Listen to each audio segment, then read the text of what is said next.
Cuando vinimos con la intención de ser de bendición para ustedes, pero resulta que ustedes fueron de bendición para nosotros.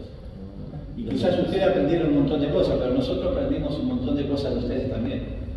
Todo ese caudal de amor, ese corazón tan grande, cómo nos han atendido, nos han mimado con mucho amor sincero, ¿no? Esos abrazos, esos dobles besos que tienen el primerario. Nosotros tenemos dos hermanitas en nuestra iglesia que también tienen ese hábito, así que si me olvido de un beso ya se enojan, ¿no? Pero todo eso, ¿no? Cuando entré a la cocina ayer y vi todas esas hermanas, había como 20 hermanas ahí trabajando y las fuentes volaban por el aire, ¿no? Y riéndose y haciendo bromas y chistes llenas de gozo, ¿no? Y qué hermoso que es eso. Tienen un gran caudal de bendición ustedes en esta iglesia.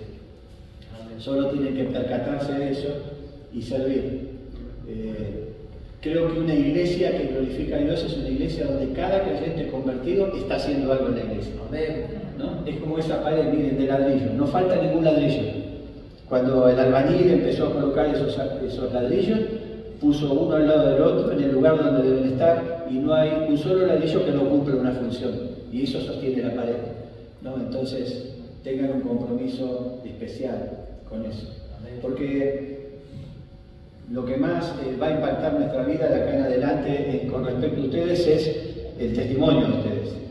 El testimonio es maravilloso, el testimonio de una iglesia. Y sobre eso es el mensaje que quiero compartir esta mañana, ¿no? Es un mensaje que quiero que se animen y que también tomen esa característica de esta iglesia que voy a nombrar, que es la iglesia tesalónica, y lo tomen ustedes como un modelo a imitar, ¿no? Nosotros queremos imitar también este modelo, tratamos de hacerlo lo mejor posible. El título que yo puse, yo pongo un título, ¿no? Algunos de mis predicadores no ponen un título, pero yo siempre pongo un título, me gusta tener un título, y es Tesalónica, una iglesia modelo. Tesalónica, una iglesia modelo. El buen testimonio de una congregación fiel produce gozo. El buen testimonio de una congregación fiel produce gozo. Produce gozo adentro y produce gozo afuera. Produce gozo en los hermanos, en la comunión entre los hermanos y en el resultado de la bendición de Dios dentro de la iglesia, pero produce gozo y mucho gozo en aquellos que invierten en ustedes y que ven el crecimiento de ustedes. Quiero hablarles primero del contexto del modelo histórico de la carta de Pablo a los hermanos tesalónicos. Yo preparé la estructura de tal manera que algunos que estuvieron durante la semana escuchando las enseñanzas puedan encontrar aquí un equilibrio entre lo que escucharon y el bosquejo que yo preparé para más o menos tener como una idea, digamos, por dónde ir, ¿no? Entonces, primero que nada quiero hablarles del contexto, justamente, de este momento histórico en la iglesia tesalónica. Y ahí vamos a ir a Hechos, el capítulo 17, versículo 1 al 4. Ahí Lucas redacta la conversión de los hermanos tesalónicos. Lucas es el que está escribiendo, digamos, todo lo que es el libro de los Hechos, toda la anécdota y todo lo que ocurre, y él saca fuentes de distintos lugares inclusive, y entonces ahí podemos ver lo que Lucas va explicando, va redactando lo que acontece ahí, la parte histórica en el libro de los Hechos. Entonces, en Hechos 17, 1 al 4, Lucas redacta la conversión de los hermanos tesalónicos. Y para ver el contexto, entonces, vemos el versículo 1, estamos en el capítulo 17, versículo 1 al 4, y dice: pasando por Anfípolis y Apolonia, llegaron a Tesalónica, donde había una sinagoga de los judíos. Y Pablo, como acostumbraba, fue a ellos y por 3 días de reposo discutió con ellos, declarando y exponiendo por medio de las Escrituras que era necesario que Cristo padeciese y resucitara de los muertos, y que Jesús, a quien yo os anuncio, decía él, es el Cristo. Y acá viene el 4, ¿no? Que es el nacimiento de esa iglesia. Y algunos de ellos creyeron y se juntaron con Pablo y con Silas, y de los griegos piadosos, gran número, y mujeres nobles no pocas. Ahí Pablo, en su segundo viaje misionero, acompañado por Silas y por Timoteo, evangelizaron Tesalónica y establecieron una prometedora comunidad cristiana, una prometedora iglesia.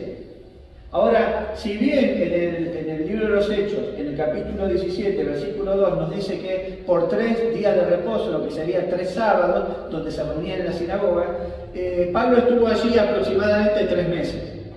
Entre 3 y 4 meses estuvo allí. O sea que no solo fue la predicación esta que nos está diciendo en un momento determinado en esas 3 semanas, sino también expandió el Evangelio a través también de estos hermanos, porque dice, la palabra de Dios aquí nos dice que algunos creyeron de ellos, de los judíos, y se juntaron con Pablo y con Silas. Significa, ellos inmediatamente, una vez que creyeron, empezaron a predicar el Evangelio.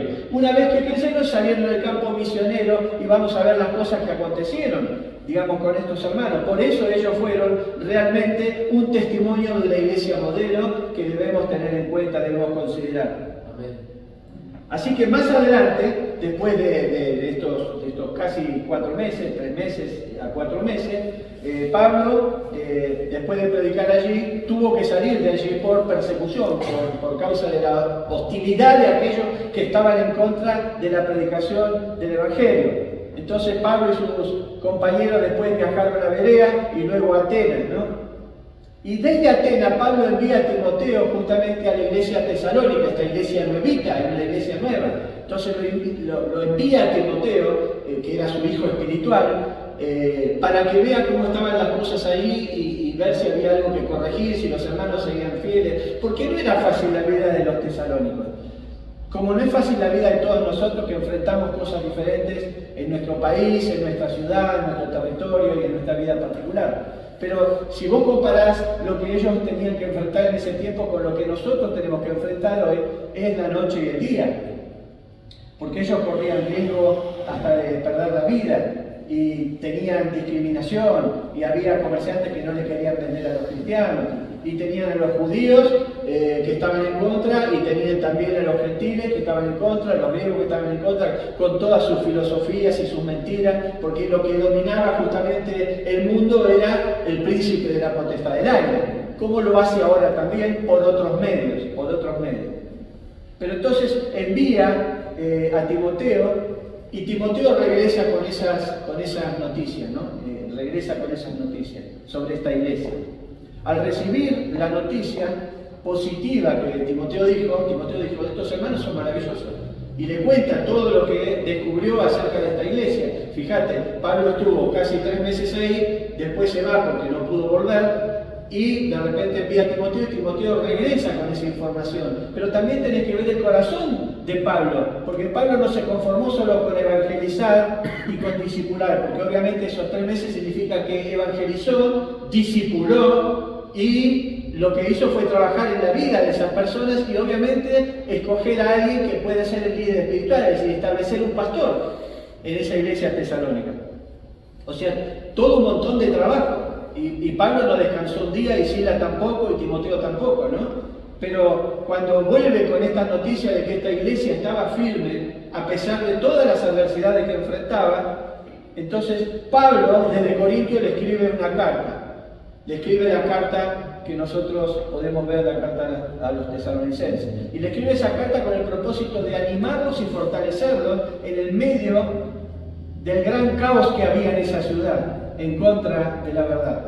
Entonces les escribe para animarlos, porque si están bien y están firmes en la fe y están creciendo y están guardando la doctrina de la salvación como corresponde y creen en la salvación por gracia y predican al Cristo muerto, sepultado y resucitado, si están haciendo eso y perseveran en esa verdad, necesitan ser animados y fortalecidos. Es por eso que quizás escuchás a tu pastor muchas veces repetir cosas. Pablo mismo dice en una de sus cartas, para mí no me cansa repetir las mismas cosas, pero para ustedes es un provecho. Es un provecho para nosotros escuchar que continuamente Dios nos dice, cuidado de esto, cuidado de esto, cuidado de esto. O no haces eso con tus hijos si tenés hijos pequeños. Y le tenés que repetir 40 veces lo mismo. Bueno, nosotros somos hijos más pequeños que tus hijos pequeños en el plano espiritual. Entonces necesitamos ser continuamente contenidos por el Señor. Estos hermanos estaban siempre presentes, digamos, en el corazón de Pablo. Y quiero ahora introducirme un poco en lo que es la carta de los tesalonicenses. Quiero que me acompañen a 1 Tesalonicenses, capítulo 1. Lo primero que quiero es hacer una introducción de lo que es, dentro de la carta, de lo que es el contenido del sermón de esta mañana. 1 Tesalonicenses.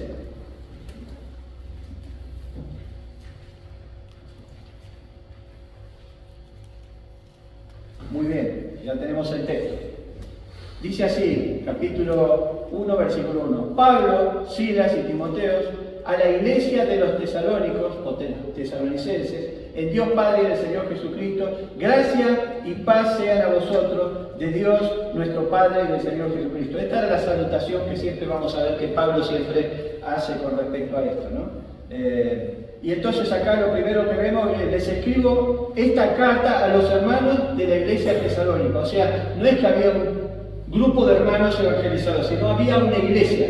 Ya había quedado una iglesia. Cuando Pablo se retire de allí con su consiervo, dejó instituida una iglesia con sana doctrina, una iglesia con el evangelio verdadero, una iglesia que, según lo que informó Timoteo al volver, seguía firme en la fe y no estaba siendo amedrentada, digamos, o cambiada su fe por la presión de todo lo que era el círculo social que había en ese lugar, en esa ciudad, una ciudad, por cierto, bastante compleja. Después dice, si seguimos el texto, él dice que están unidos a Dios Padre y al Señor Jesucristo. Es decir, ustedes son salvos, son creyentes convertidos, son personas que ya tienen una relación de padre a hijo con Dios, ustedes ya son salvos, tienen seguridad de salvación, ustedes pueden esperar la venida del Señor, cuando el Señor venga los va a levantar, y si viene antes, y si viene después de su muerte física, el Señor los va a resucitar. Bueno, ustedes son esto es lo que son ustedes. Y entonces termina diciendo, gracia y paz sean a vosotros, de Dios nuestro Padre, el Señor Jesucristo. El versículo 2 dice, damos, y esto da la introducción, digamos, al carácter principal, al eje vertebrador del sermón. Damos siempre gracias a Dios por todos vosotros, haciendo memoria de vosotros en nuestras oraciones.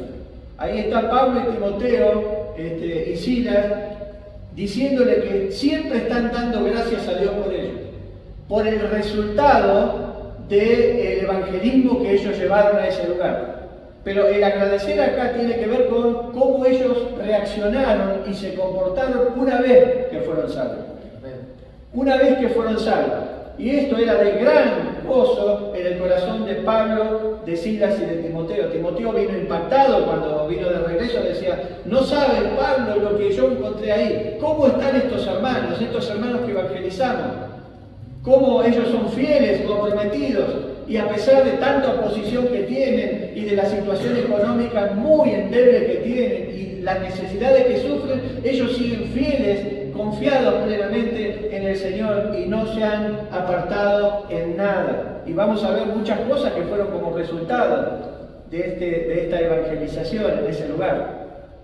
Y dice, damos siempre, la palabra siempre es importante aquí, gracias a Dios por todos vosotros, haciendo memoria de vosotros en nuestras oraciones.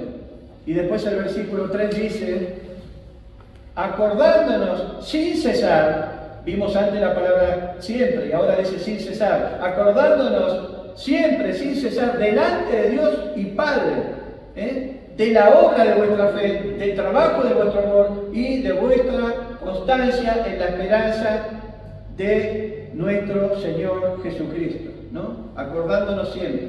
Entonces, ellos fueron impactados, como nosotros hemos sido impactados por ustedes, porque vamos a dar gracias por ustedes en nuestras oraciones al Señor, por haberles conocido, por haberles visto aquí sentados, orando al Señor, dando sus testimonios, pidiendo al Señor por las cosas que son una preocupación o un deseo en su corazón y por el amor que han demostrado. Entonces, no tenemos digamos, no tenemos otro recurso para calmar el gozo que tenemos en el corazón que orar y dar gracias por todos ustedes, por haberles conocido, por haber pasado un tiempo con ustedes. Es una gran bendición. Ahora, ¿qué provocó tan grande gozo en la vida de Pablo y sus consiervos para que sintieran la necesidad de escuchar, que es lo que vimos hasta ahora, de desear que Dios derrame su gracia y su paz sobre estos hermanos, de agradecer siempre a Dios por esta iglesia, de tenerlos siempre presentes en sus oraciones, de recordarlos continuamente, de ponerlos siempre presentes delante de Dios? Esto es lo que está diciendo en los primeros versículos. O sea, ¿qué provocó este gran gozo en Pablo, en Silas y en Timoteo? Para sentir la necesidad de estas cosas, para no poder callar su corazón y cada día clamar a Dios por la bendición sobre esta iglesia y agradecer a Dios por esta iglesia y por estos hermanos que fueron evangelizados. Vamos a ver cuatro testimonios que impactaron la vida de Pablo y sus consiervos con respecto a esta iglesia local. Vamos a ver en primer lugar que ellos tuvieron un testimonio de verdadero servicio a Cristo. Ellos tuvieron, en segundo lugar, un testimonio de verdadera salvación. En tercer lugar, tuvieron un testimonio de verdadera evangelización. Y en cuarto lugar, tuvieron un testimonio de verdadera conversión. Y si tuviéramos que elegir una palabra clave, creo que estudiamos eso en la semana, y tuviéramos que buscar una palabra clave que sea el eje vertebrador, bueno, es la palabra implícita testimonio. ¿Por qué implícita? Porque si ahí se pronuncia la palabra testimonio, en el bosquejo, entonces es explícita, porque la está diciendo. ¿Y por qué es implícita? Porque lo que está hablando es de testimonio, aunque no dice la palabra testimonio. Entonces, si hay algo ahí que podemos resaltar, y esta es una aclaración en el sermón, debido a que queremos hacer un enlace con lo que vimos en la semana, ¿no? Entonces, si vemos el contexto general, se trata de un testimonio, porque lo que impactó a Pablo, a Silas y a Timoteo de esta iglesia fue su testimonio. Como también el mundo que rodea en cada sector, en cada metro cuadrado de Malargüe, va a ser impactado por el testimonio de los cristianos que están en esta iglesia, ¿no? Que muevan donde se muevan, van a llevar el testimonio de Cristo, no solo en forma verbal, sino también en su testimonio personal. Que la gente en Malargüe, cuando los vea caminar, sus familiares, sus vecinos, sus amigos, sus enemigos y cualquier persona que se cruce en su camino, puedan ver a Cristo en ustedes, ¿no? Y ese es el testimonio, y eso es la vida cristiana, justamente, ¿no? Entonces la palabra clave justamente es la palabra testimonio. Vamos a orar. Amado Señor, damos gracias por este tiempo, agradecemos, Señor, por permitirnos tener la bendición de poder trabajar un tiempo en esta iglesia. Qué bueno sería en mi corazón, Señor, poder estar al lado del pastor y bajo su liderazgo para ayudarle en todo lo necesario. Pero sabemos, Señor, que nos ha dado ministerios en distintos lugares, pero, Señor, ayúdanos a poder estar con un corazón sensible, orando, y también, Señor, colaborando en todo aquello que nos permitís hacer por tu gracia y por tu misericordia. Pedimos por este sermón, Señor, para que podamos ser un modelo, al igual que lo fue esta iglesia de Tesalónica. Damos gracias, Señor, por eso, en el nombre de Jesús. Amén. Muy bien. En primer lugar, ellos fueron un testimonio de verdadero servicio a Cristo. Si vamos al versículo 3, una parte leímos y vamos a seguir de largo, dice: acordándonos sin cesar delante de Dios y Padre nuestro de la obra de vuestra fe. Lo primero que dice es la obra de vuestra fe. Está diciendo con cuánta fe práctica trabajaron para Cristo, con cuánta fe práctica trabajaron para Cristo. Una cosa es la fe de la salvación, la que recibimos y es un regalo de Dios. La palabra de Dios dice: por gracia sois salvos por medio de la fe, y esto no de vosotros, pues es don de Dios, ¿no? ¿Qué significa? Que la fe es un regalo de Dios. Dios regala esa fe, no es algo que nosotros podemos colaborar para poder tener esa fe, o que es nuestro libre albedrío nos permite tener esa fe porque llegamos a la conclusión por nuestra inteligencia de entender el Evangelio, sino que Dios nos hace entender el Evangelio, nos lleva al arrepentimiento y después nos presenta, digamos, al Cristo Redentor ¿no? Y nos regala esa fe, nos permite. Estábamos muertos, nos da vida para poder entender el Evangelio. Entonces, una vez que somos salvos, que tenemos esa fe que no la podemos perder, porque es regalo de Dios, no la podemos perder, ni nosotros mismos podemos hacer algo para perderla. ¿Podemos alejarnos del Señor? Sí. ¿Podemos transgredir normas morales de la ley de Dios? Sí, podemos hacer eso. Eso es un perjuicio para nosotros, obviamente, pero no podemos perder la salvación porque ya Cristo pagó por nuestros pecados pasados, presentes y futuros. Y ha sido la decisión de Dios salvarnos, entonces no lo podemos perder. Eso por un lado. Ahora después, una vez que somos salvos, nuestra fe tiene que ser práctica. Es decir, soy un hijo de Dios, ya tengo vida eterna, estoy esperando a que Cristo venga a buscar a su iglesia, o si parto de esta tierra voy a la presencia del Señor. Como Pablo dice, prefiero estar ausente del cuerpo, presente en el Señor, ¿no? Entonces eso nos muestra que cuando partimos de la tierra, aunque nuestro cuerpo queda aquí esperando su resurrección, nosotros estamos como personas, como individuos, estamos en la presencia del Señor. Amén. Entonces, cuando nosotros tenemos esa convicción, lo que tenemos que pensar es que nuestra fe tiene que ser práctica. Vivir de acuerdo y a la altura del Evangelio que recibimos. Entonces, nuestro proceder, nuestra conducta, nuestro testimonio, nuestro mensaje, tiene que ser de fe práctica. Y la fe práctica tiene que ver con lo que expresamos de la boca para afuera y lo que somos también en nuestro corazón, es decir, hacia adentro. Que la gente pueda ver en cada uno de los hijos de Dios realmente un Cristo, ¿no? Y eso es maravilloso.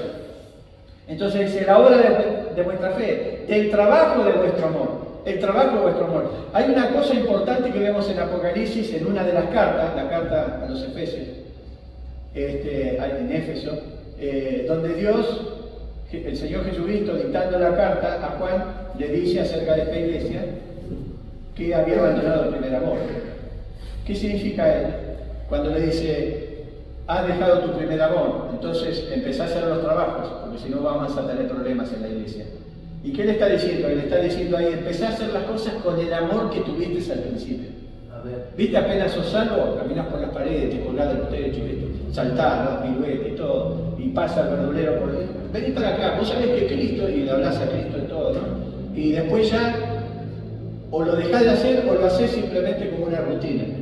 Un cristiano nunca debe ser rutinario, siempre debe ser algo que sale de lo profundo del corazón con un propósito divino y expandir el Evangelio y hacerlo con mucho amor. El trabajo de vuestro amor no solamente es predicar el Evangelio, el trabajo profundo con amor es lo que hacían las hermanas en la cocina durante toda esta semana, lo que hacían cada uno de ustedes al venir y escuchar la palabra de Dios y la enseñanza y cómo interpretar mejor las Escrituras. El trabajo del Señor es también lo que vos haces en tu vida cotidiana, cómo te relacionas con los demás, cómo enfrentar las situaciones difíciles. El trabajo de vuestro amor implica un montón de cosas. Es la expresión de aquello que Dios ya hizo en tu corazón y que vos lo sacás hacia afuera y lo transmitís y lo pones en práctica. Después dice, y de vuestra constancia en la esperanza de nuestro Señor Jesucristo. Estos hermanos, una vez que fueron salvos, inmediatamente dijeron, bueno, vamos a esperar que el Señor venga a buscarnos. Pero no nos vamos a quedar sentados. No vamos a quedarnos solamente a esperar que el Señor venga, sino que vamos a hacer todo lo necesario para que otros también puedan esperar al Señor en su venida. Vamos a hacer todo lo necesario para predicar el Evangelio. Y si el Señor viniera al mediodía hoy, nos tiene que encontrar trabajando. Miren si el Señor viniera antes de las 12, nos encuentra acá adorándole, predicando su palabra, poniendo seguramente muchos de ustedes en el corazón, dice, sí, voy a tener que replantear y hacerme un plan para servir al Señor mejor. Lo estoy haciendo quizás, pero debo ser un poco más estructurado en decir, bueno, esto es lo que yo debo hacer con mi vida y este es el plan de acá a la venida del Señor. ¿Por qué? Porque el Señor puede venir. Qué lindo si el Señor, cuando viene te encuentra orando, evangelizando, sirviendo a Dios en tu iglesia, haciendo todo aquello que el Señor nos pone a nosotros como servicio, ¿no? como la expresión de nuestra salvación, nuestra fe práctica, ¿no? Entonces estos hermanos estaban justamente, constantemente descansando en la esperanza de la venida del Señor. Esto significa que todos los problemas que enfrentaban, ellos sabían que iban a terminar. Porque hay una cosa que es real, cuando el Señor venga, su justicia va a ser completa.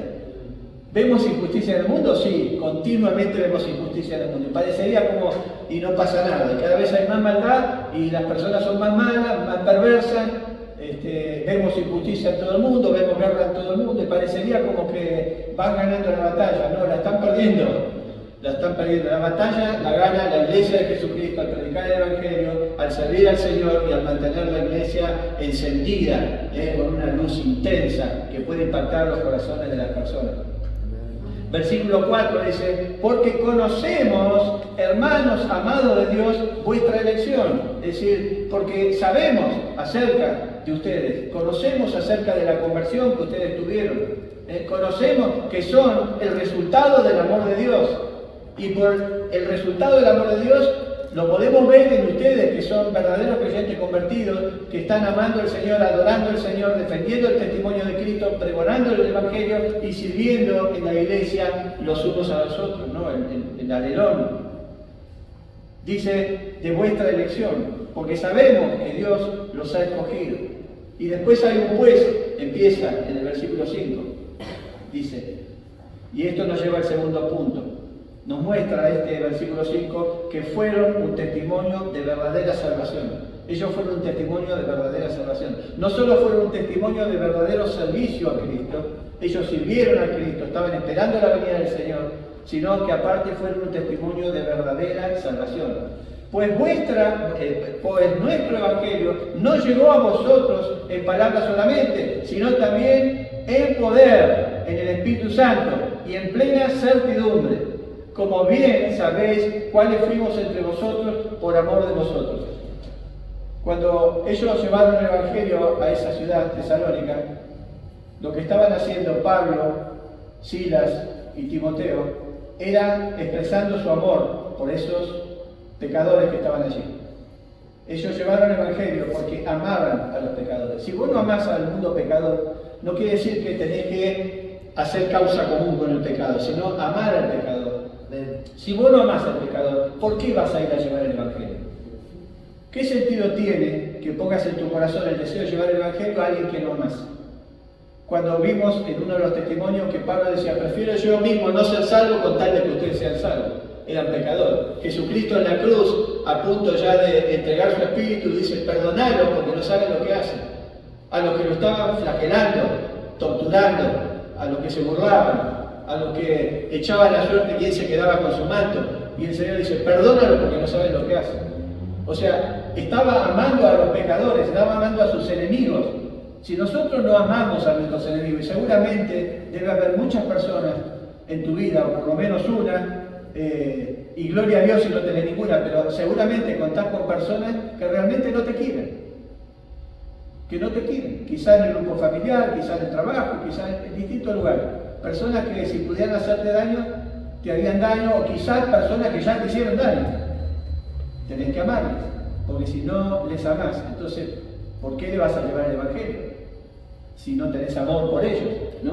Entonces, es lindo cuando tenemos, como pasó con Lucas y Emanuel, ¿no? Que él estaba orando por su amigo de la infancia, orando, porque amaba a su amigo de la infancia, ellos siempre tuvieron, y eso es maravilloso, orar y tratar de evangelizar a alguien que amás porque es parte de tu familia, quizás tu mamá, tu papá, tu suegra, tu tío, tu primo, eso es lindo, pero ¿qué pasa cuando es alguien que realmente no es digno de amar según la perspectiva del mundo? Tenemos que amarlo, tenemos que amarlo, porque si no le amamos no tiene ningún sentido pensar en que voy a tener un propósito en mi corazón para llevarle el Evangelio. Quizás vas a estar pensando, no, este tipo, voy a evangelizar a este tipo, no lo quiero toda la eternidad conmigo. ¿No? No, si me hizo la vida imposible durante 20 años, me lo voy a aguantar toda la eternidad. ¿No? Quizás puedo llegar a pensar eso, ¿no? Es una ilustración, pero quizás puedo llegar a pensar eso. Pero no, tengo que amarla. Y después dice el versículo 6, y vosotros vinisteis a ser imitadores de nosotros y del Señor. Es interesante porque Pablo nos dice, bueno, ustedes son imitadores de mí. Como decir, bueno, yo soy el parámetro, digamos, que tienen que imitar. O sea, el sumo de la perfección que ustedes tienen que alcanzar soy yo. Él no dice eso, siempre le agrega y del Señor Jesucristo. Amén. Porque si Pablo no tenía las características del Señor Jesucristo y el testimonio del Señor Jesucristo, no era digno de imitar.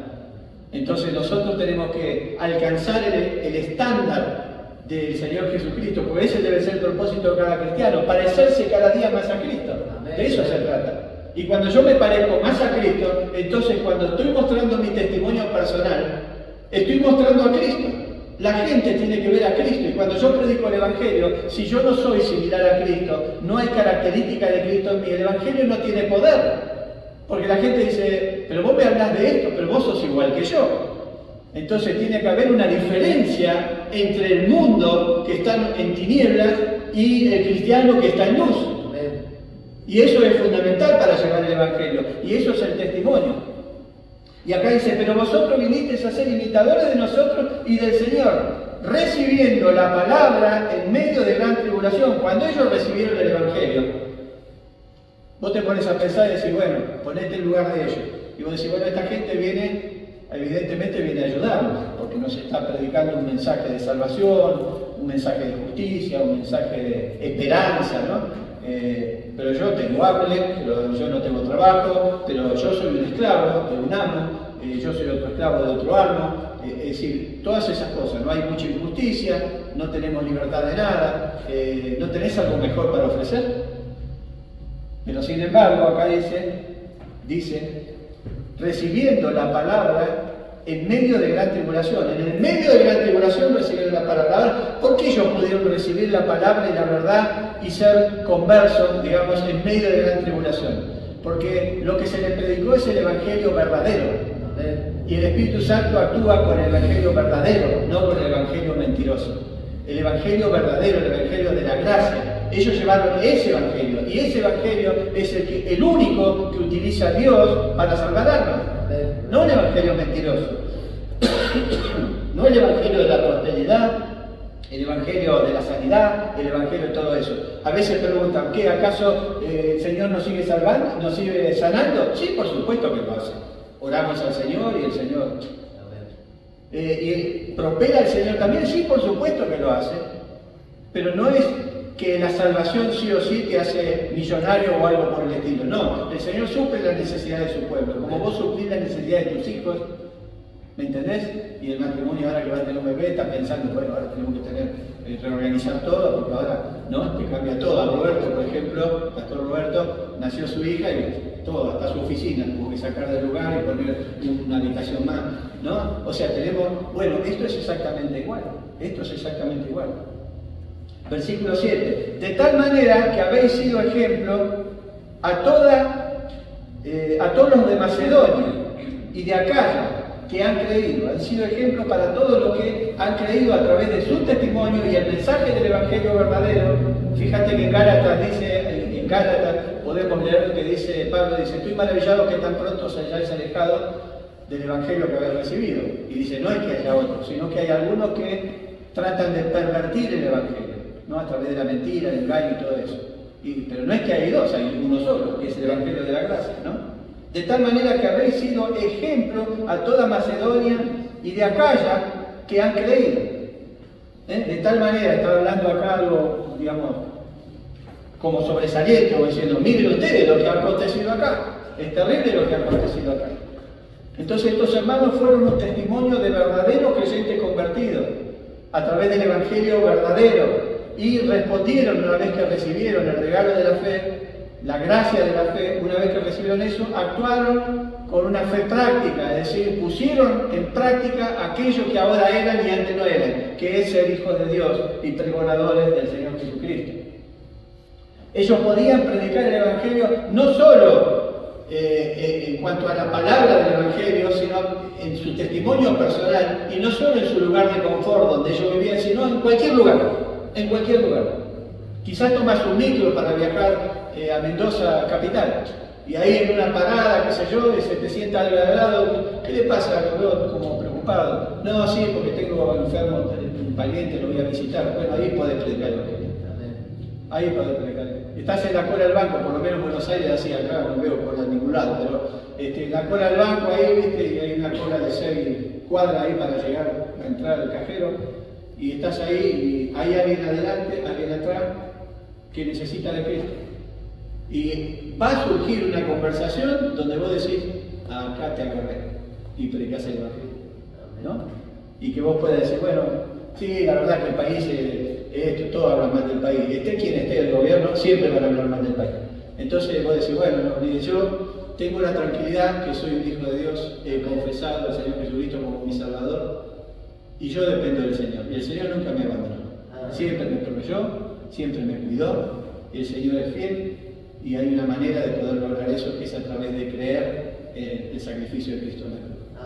¿Entiendes? No te quiere escuchar, es su problema. El mensaje del Evangelio viene, devuelve o salvación o condenación. Ese es el problema del que lo escucha. Porque vos no sos el que cambia vidas, vos sos el mensajero, sos el cartero. Vos tenés ahí la carta y decís, bueno, mira, el Señor me mandó a darte esto. La querés romper, rompela. Yo te la di, porque yo tengo que responder en el tribunal de Cristo cuántas cartas di a lo largo de mi vida cristiana. ¿Sabés por qué estás acá una vez que fuiste salvo? ¿Nunca te preguntaste eso? ¿Por qué el Señor nos salva, nos da vida eterna, perdón de pecado y todo, y nos deja en la tierra? ¿Por qué no sería el sistema que nos salva y automáticamente nos lleva al cielo? Sería lo más lógico si te pones a pensar. Me salvó, listo, me apartó de la condenación, me libró de todo eso, ahora soy un hijo de Dios, bueno, me lleva al cielo inmediatamente y ya está. Entonces vos salvás el Señor salva a alguien y desaparece y se va al cielo. ¿Por qué el Señor nos dejó acá? Porque nos dejó con un propósito, como herramientas para la expansión del Evangelio. Para servirle mientras estamos en la tierra, para trabajar en la vida de tus hijos, para trabajar como hombre, como líder espiritual de tu familia, en la vida de tu esposa y de tus hijos.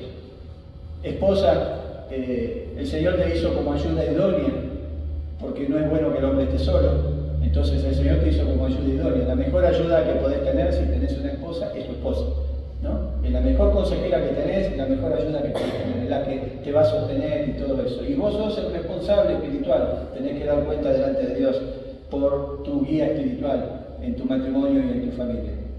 Pero de eso se trata, de eso se trata.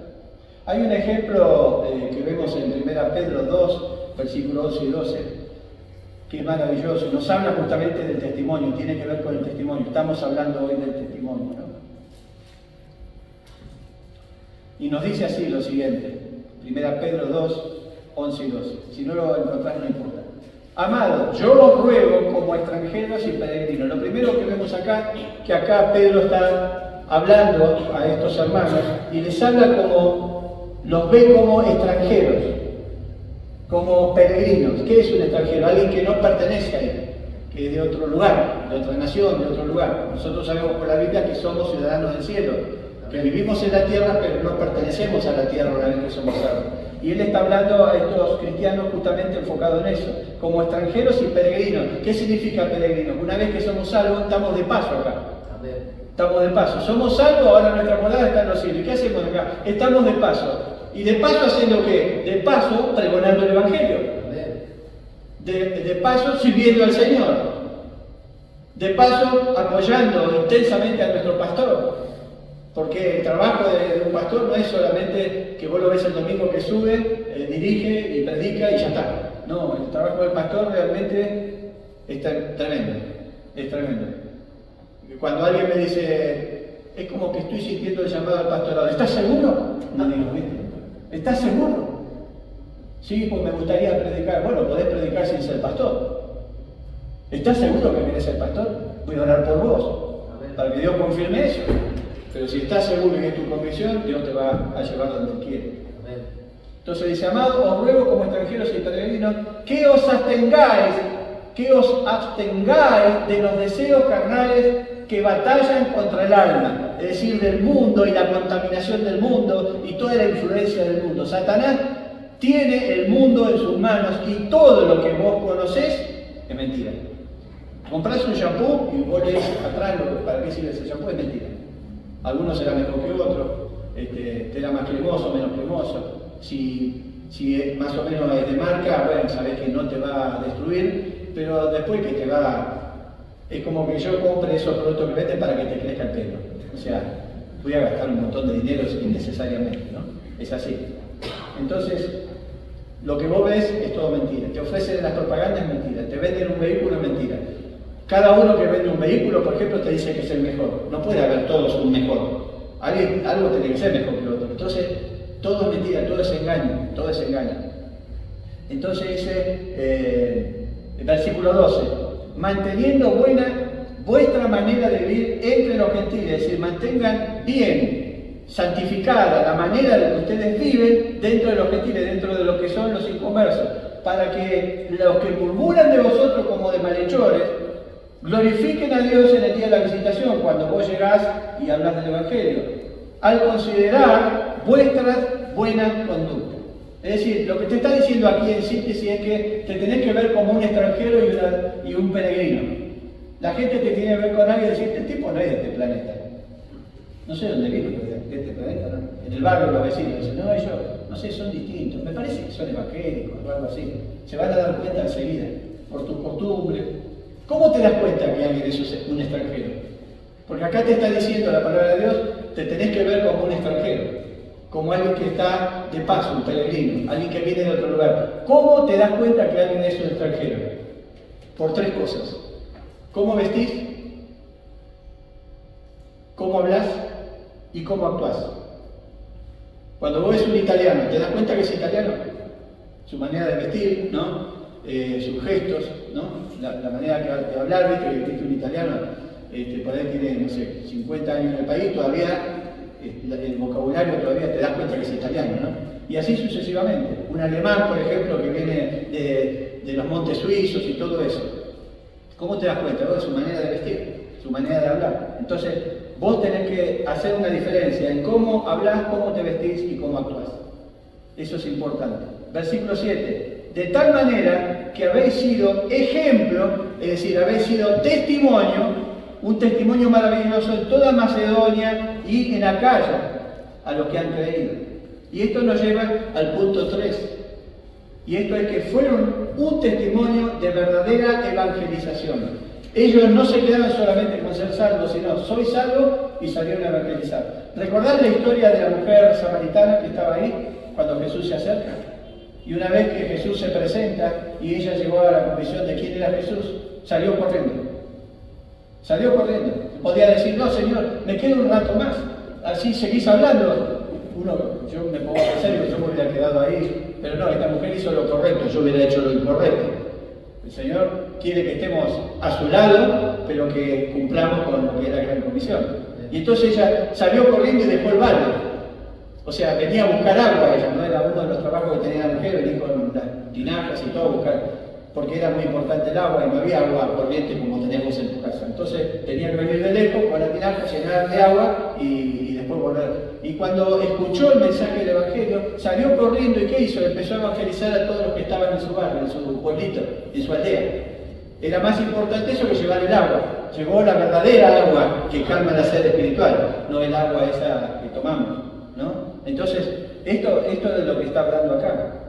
Sobre esto está hablando acá. Entonces ellos fueron un testimonio de verdadera conversión. Versículo 9. Porque ellos mismos cuentan de nosotros la manera en que nos recibiste y cómo os convertiste de los ídolos a Dios para servir al Dios vivo y verdadero. Y lo que está diciendo acá es que todos los que vivían alrededor, ellos sabían del testimonio de que los tesalónicos habían sido evangelizados por Pablo, ¿me entendés? Y cómo a través de ese mensaje evangelístico ellos se transformaban en hijos de Dios y ellos se apartaron de toda contaminación e influencia del mundo. Dice, ha sido divulgada a través de ustedes, ha sido divulgada la palabra del Señor. Es decir, ellos fueron a evangelizar, pero no evangelizaron solamente en su área de confort, sino lo que salió de evangelizar en todo lugar. Cuando viajaban al otro pueblo, cuando comercializaban, ellos salieron a evangelizar por todos los lugares. No solo en Macedonia, dice, y en Acaya, sino en todo lugar donde ellos tenían oportunidad de hablar de Cristo, lo hacían. Ahora, ¿cómo lograban hacer esto? Estos hombres, estas mujeres, estos jóvenes, estos niños, estos ancianos de Tesalónica. ¿Cómo lograban hacer esto? Bueno, predicaban en el camino. Predicaban en el camino. Acordate cuando Felipe va, digamos, camino, el Señor lo manda camino del desierto y lo manda, digamos, para el lado de Egipto, a evangelizar. Entonces, seguramente se habrá preguntado, yo me lo hubiera preguntado, así que seguro también. ¿Por qué me manda por acá? No hay nadie acá. Tengo que ir por todo el desierto hasta Egipto. Si acá no hay nadie. Y después que aparece, hay un carro con el nudo, ¿no? Una sola alma había ahí. Y uno dice, no, si no voy a predicar para que haya muchas almas. A veces es una sola alma. Cuando vemos, por ejemplo, Pablo en el segundo viaje, que quería predicar, digamos, en todo lo que era Asia Menor, que estaban todas las iglesias una tras la otra, de repente el Señor le dice, el Espíritu le dijo que no, se lo prohibió. Le dijo, no, el Espíritu dijo que no. Y Pablo habrá pensado, pero acá esto es una tierra fuerte, mirá todas las ciudades que están acá, una al lado de la otra, y vos me decís que no. Pero Pablo, ¿qué hizo? Bueno, el Señor no quiere, debe tener otro plan mejor. Porque también cuando nosotros hacemos un plan para servir a Dios, tenemos que entender que Dios puede corregir ese plan. Y puede tener un plan. Entonces cuando te pasa algo, vas a decir, uy, perdí el colectivo, el micro, yo tenía que estar. Pues Dios sabe lo que está haciendo. Entonces decís, bueno, Señor, gloria a Dios. Va en contra de mis planes, pero sé que está dentro de tus planes. Gloria a Dios, ¿no? Y confiamos en el Señor. Entonces, Pablo sigue de largo, lo manda a Macedonia, y ahí conoce a Lidia, en una de las ciudades. Conoce a Lidia fue salva, ella, se bautizaron, su familia, sus criados y todo eso. Y Lidia justamente era oriunda, o sea, había nacido, tenía relación directa de ida y vuelta en lo que era una de las ciudades en Asia Menor. Entonces, esto significaba que Lidia después llevó el Evangelio ahí, con todos sus siervos. Entonces, Pablo nunca fue a la ciudad natal de Lidia, pero el Evangelio llegó igual, a través de seguir el plan de Dios. Entonces, es como mi testimonio de cómo llegué, digamos, a la iglesia donde me convertí a la fe bautista. Dios hizo los planes, yo hice uno, pero Dios hizo otro mejor. Entonces, vemos ahí que estos hermanos predicaban el Evangelio, ¿no? En el camino, predicaban cuando visitaban alguna de las aldeas o alguna de las ciudades vecinas, en los mercados, a personas, por ejemplo, forasteras que estaban de paso también, que eran comerciantes, que transitaban por las rutas romanas, digamos, para vender sus productos, a familiares, amigos, a enemigos, y a todo lo que en algún lugar se presentaban en su camino, predicaban el Evangelio. Y eso nos lleva al cuarto punto, que es el resultado de todo esto, por lo cual, y quiero que entiendan, que era lo que provocaba tanto gozo en el corazón de Pablo, de Silas y de Timoteo, ¿no? Que cuando Timoteo vuelve y le comenta cómo estaba esta iglesia, Pablo escribe esta carta. Y ahí vemos entonces el cuarto punto. Porque ellos mismos cuentan de nosotros la manera en que nos habéis recibido, cómo os convertiste de los ídolos a Dios, para servir al Dios verdadero. Antes servían ídolos falsos y ahora al Dios verdadero, ¿no? ¿Cómo os convertisteis de los ídolos al Dios verdadero? Esto significa que ellos dejaron todo lo que era la idolatría. Nosotros vivimos en un mundo, y todos nosotros pertenecíamos a ese mundo, un mundo de idolatría. Y la idolatría no solamente es una imagen a la que adorás, una religión donde te ponen una persona que querés adorar, que es un ser humano. No es eso nada más. Cualquier cosa que vos pones delante de Dios es adoración y es apostasía y es pecado. Amén. Entonces, adorar a los ídolos no es solamente una imagen, como a veces pensamos cuando nos remitimos a las imágenes que tienen los católicos, por ejemplo, sino tiene que ver con cualquier cosa que pones delante de Dios. Cualquier cosa que pones delante de Dios es idolatría. Es idolatría. Si amás más a tu esposa que a Dios, es idolatría. Si amás más a tus hijos que a Dios, es idolatría.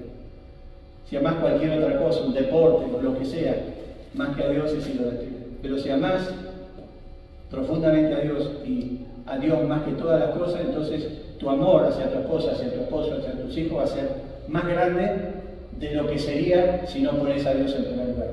Porque el Señor filtra ese amor y le da otra característica. Hace salir ese amor que ya puso en tu corazón. Recordar que en el momento de ser salvo, Dios te sella con el Espíritu Santo la promesa. O sea, el Espíritu Santo de Dios mora en vos. Eso es lo que dice la Biblia. Efesios 1:13. Entonces, es distinto. Entonces, esto es lo importante. Y acá lo resalta Pablo. Y después dice en el 10, y esperar de los cielos a su Hijo, el cual resucitó de los muertos, a Jesús, quien nos libra de la ira venidera. Ellos, al ser salvos, sabían dos cosas. Primero, que Cristo iba a venir. Cristo viene. lo anuncia la palabra de Dios, inclusive en el Apocalipsis nos dice que viene pronto. Y cuando vemos las características de todo lo que está pasando, te aseguro que viene pronto.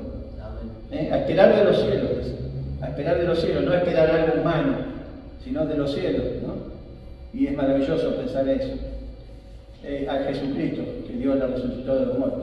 ¿Quién nos libra de la ira venidera? Quiere decir que lo que va a venir sobre este mundo, pecador, que rechaza a Cristo, va a ser terrible.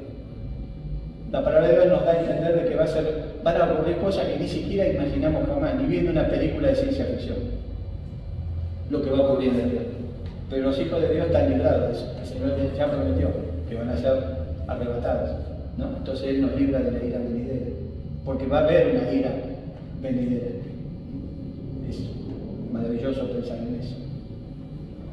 Y aparte nos habla de un Cristo resucitado, de un Cristo que está vivo, un Cristo que está preparando una morada en los cielos. Entonces, lo que impactó a Pablo, a Silas y a Timoteo, y lo que movió en el corazón de Pablo a escribir esta carta, para animarlos, para que perseveren en la fe, para que sean realmente expresiones de fe práctica, sus actividades diarias, sus actividades en la iglesia, entre hermanos, que pongan en práctica todo lo que es el fruto del Espíritu, que puedan ser realmente mensajeros del Señor, no solo en el lugar donde ellos vivían, sino en cualquier lugar alrededor, que puedan llevar el Evangelio. Y muchas iglesias nacieron del trabajo de estos hermanos que llevaron el Evangelio a otro lugar.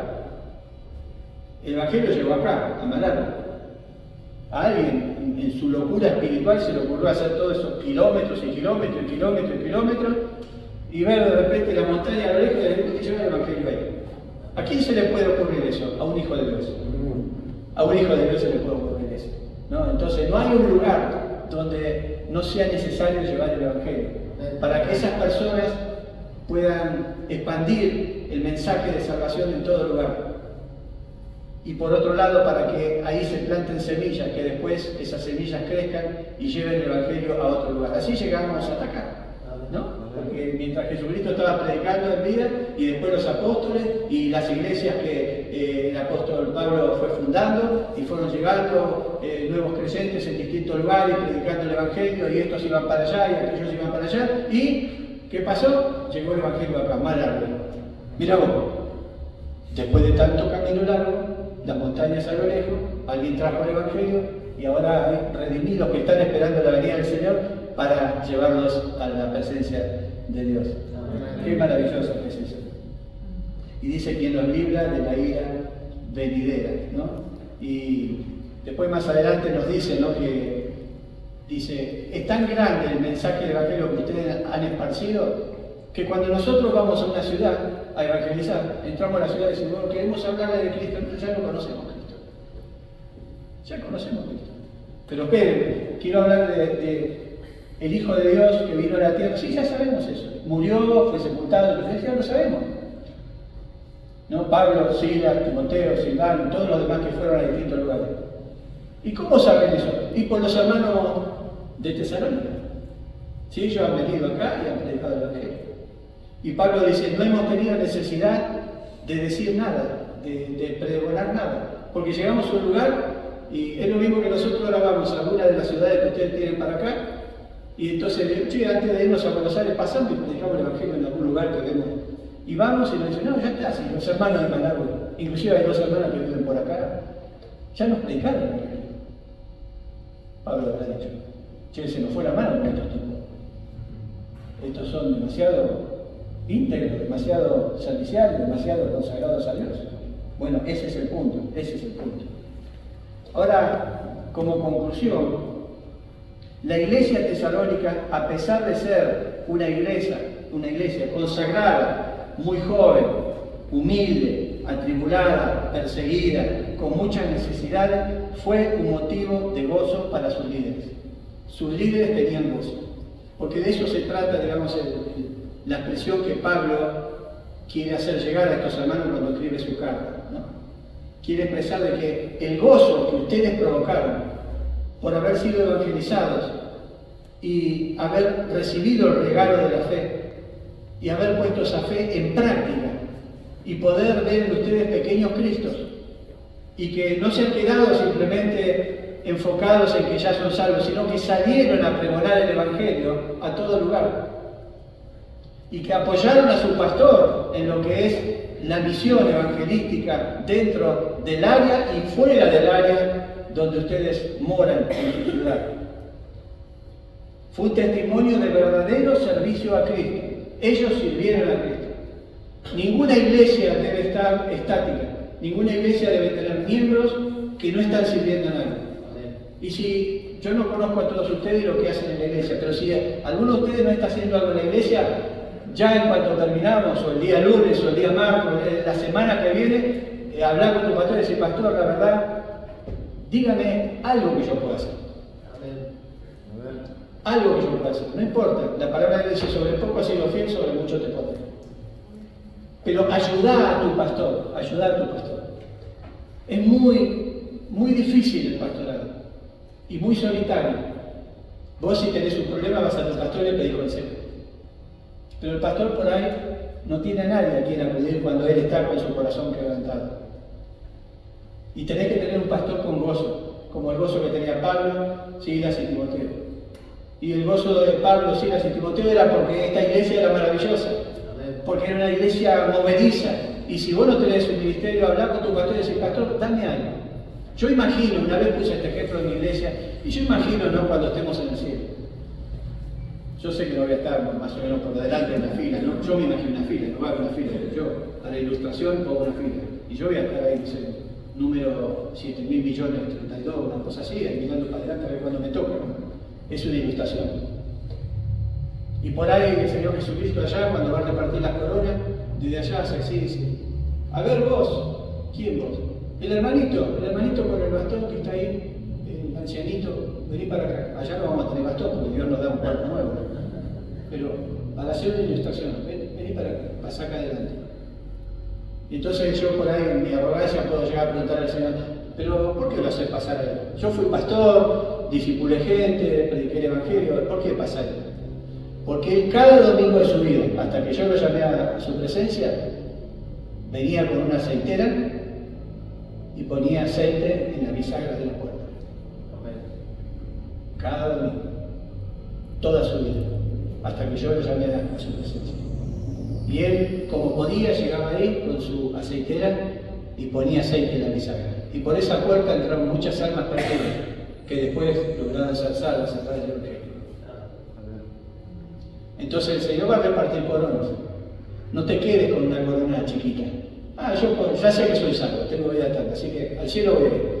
Buena corona porque me den algún galardoncito suficiente. No. Pablo dice que vos no peleás para ganar el tercer premio, sino el primer premio. Y eso solamente lo vas a hacer sirviendo al Señor, en lo que sea. Y va a ser de mucha ayuda para tu pastor y para esta iglesia. Entonces comprometete en cuanto a servir a Dios y ayudar a tu pastor.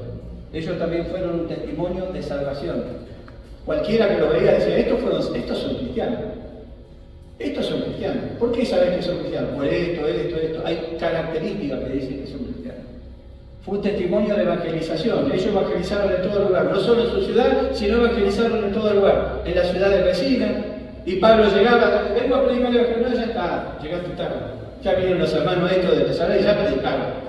¿Cómo predicaban? Sí, predicaban, vinieron acá. Mirá, allá hay una iglesia inclusive nueva y allá hay otra iglesia más que nació. ¿Por qué? Porque ellos vinieron a predicar. Bueno, nos vamos a otro lugar, y van a otro lugar y lo mismo. Y así. ¿Por qué? Porque los hermanos no estaban estancados, eran de fe práctica y predicaban el evangelio. Y también fueron un testimonio de verdadera conversión. Cuando la gente los veía a ellos, podían decir, estos son cristianos. Estos son cristianos. Los vecinos que te ven que vos a las 9 de la mañana saliste, ¿no? Te subiste al auto, al colectivo, a la bicicleta, a la moto, donde sea, saliste, cada domingo te ven salir. ¿Qué crees que están pensando? ¿Que no te gusta descansar los domingos? No, están pensando, estos deben ser cristianos, porque van todos los domingos, no falta nunca. ¿Qué domingo los ves que lo van? No, la otra vez los vi porque operaron a la mujer o operaron al hombre, entonces está internado y entonces hasta que se recuperen no están yendo. La única manera, pero si no, siempre te van a ver salir y ir a la iglesia. Y después te ven llegar al mediodía. Y te ven con lo mejor que tenés. Lo mejor que tenés es lo más lindo que tenés en el día del Señor.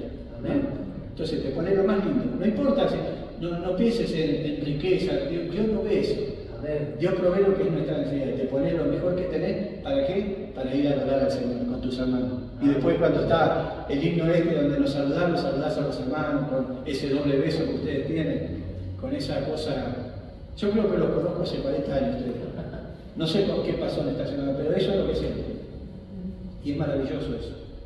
Y si hay un deseo en mi corazón, ahora cuando salgamos de nuevo a Buenos Aires, vamos a hablar de ustedes de la iglesia muy intensamente. Si hay algo que me va a quedar en el corazón es que lo voy a estudiar. Así que ojalá Dios permita que podamos volver otra vez en otra oportunidad, porque lo voy a estudiar. Y después quiero tener noticias de la bebé esa que conocemos. Quiero que me digan después, sí, nació así, ¿no? Ahí, qué lindo, que ella pueda nacer en una familia cristiana. Y por último, siempre dejamos un desafío, ¿no? Bueno, hemos sido bendecidos al visitar esta maravillosa iglesia, muy bendecidos, y creo que cada uno de nosotros expresó eso de lo profundo del corazón. Y compartir este tiempo donde hemos intercambiado cosas. Ustedes nos han dado un montón de amor, un montón de ejemplos, maravilloso que vamos a poner en práctica y va a ser parte de nuestra experiencia cristiana, nuestra experiencia misionera. Ahora, vení, pastor, por favor. Y acá te tiro al lado mío para esta reflexión.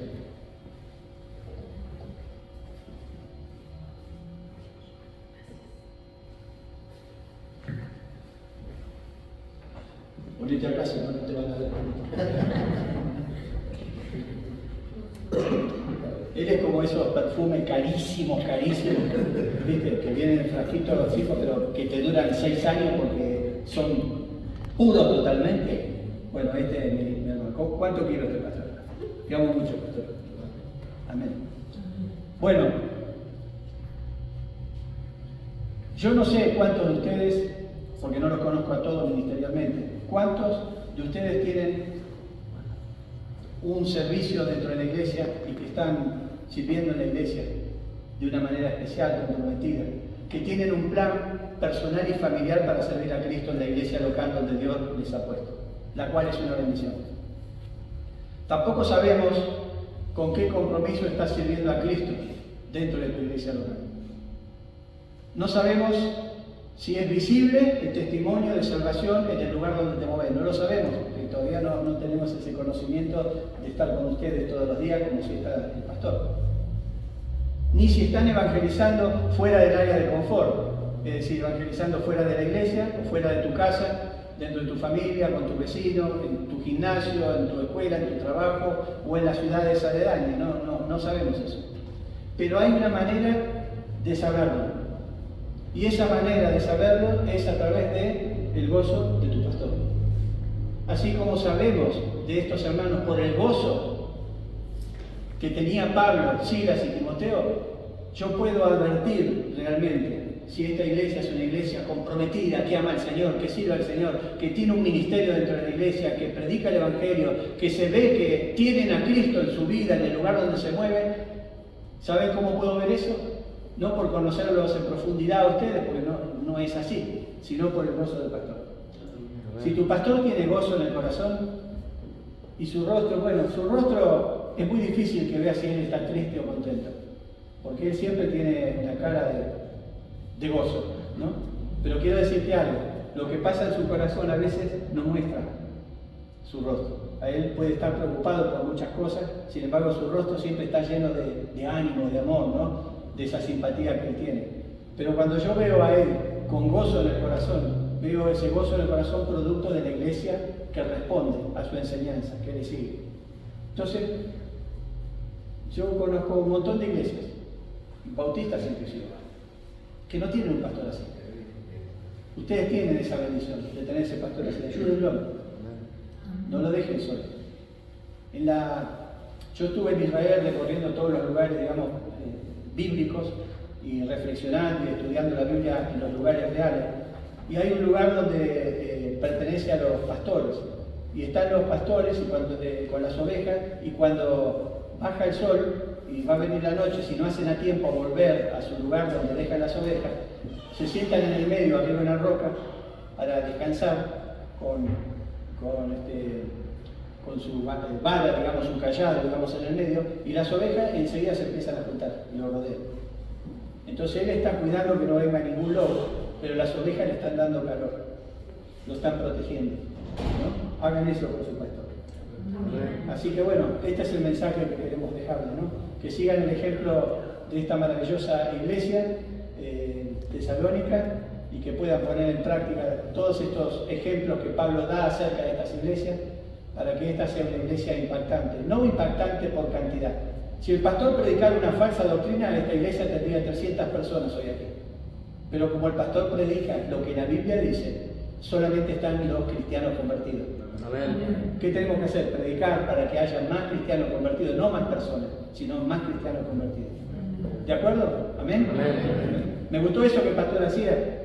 Amén. ¿De acuerdo? Ahí está, voy a practicar eso en la iglesia, no sé, me van a pegar. Esto no es una sola. Ya tenemos.